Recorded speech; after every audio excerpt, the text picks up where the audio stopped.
שלום, אני שגיב אמזלג מבר מאסטר, בית הספר המרכזי לברמנים, וברוכים הבאים לסדנת הקוקטיילים שלי. אנחנו נמצאים כאן בבר השקוף בירושלים, והיום בסדנה אנחנו נכין את אחד הקוקטיילים המפורסמים ביותר שקיימים בעולם, קוקטייל המוחיטו. קוקטייל שאם נעבוד לפי סדר ההכנה של הקוקטייל, אנחנו נהנה מקוקטייל מאוד מאוד ארומטי, מאוד מאוד מהנה, מאוד מאוד קליל. הוא יכול לפתוח לנו ארוחה, ובאותה מידה גם לסיים לנו אותה. לקוקטייל הזה אני אצטרך את כוס ההייבול, נאנה, סוכר, חתיכות לימון והמרכיב האלכוהולי שלי, רום. בואו ניגש לדרך ההכנה, שהיא זו שקובעת את הטעם המאוד מאוד מיוחד של המוחיטו. שימו לב שבהרבה מקומות יש שינוי של דרך ההכנה. אני מכין את זה בדרך שאני אוהב על מנת להדגיש גם את הטעמים של הרום, גם את הטעמים של הנאנה, לימון והסוכר ביחד. בואו נתחיל, ולתוך כוס ההייבול נמזוג לבפנים חתיכות לימון טריות ונקטוש אותם. ניקח את המדלר, שבעזרתו אנחנו נפתח טעמים של פירות הדר לדוגמה, נפתח קצת את הטעם של הלימון ונוסיף כפית סוכר.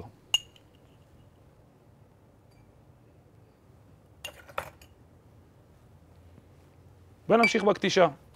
כתוצאה מהקטישה שלנו, המיץ של הלימון יגרום לסוכר להתמוסס בתוך הכוס, וככה אנחנו נקבל תערובת חמוצה ומתוקה כבר בפנים.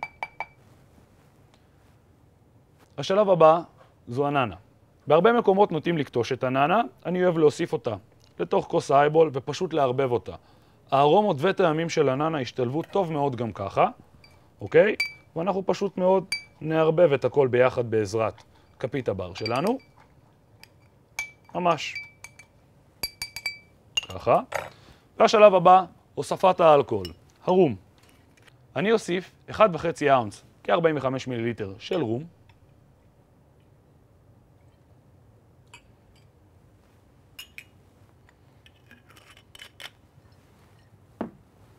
וערבב פעם נוספת את המוחיטו.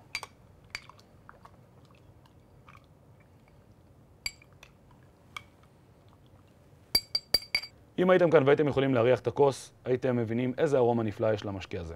שלב הבא, קרח קטוש. לוקחים את השייקר, מוסיפים קרח לבפנים, לוקחים את המדלר ומתחילים לקטוש.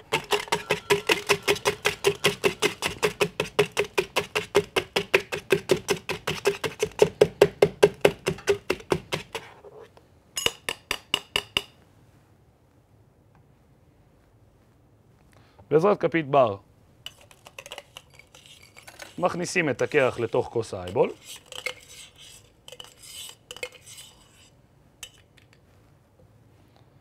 וסוגרים עם סודה.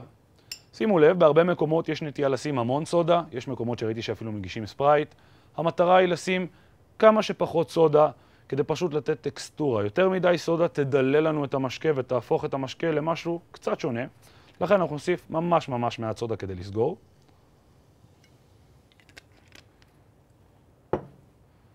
ולקישוט וארומה כמובן אנחנו נוסיף עלה של נאנה. סטירר כדי לערבב את הקרח, מפית, ובבקשה, מוחיטו. אני שגיב אמזלג, תודה רבה.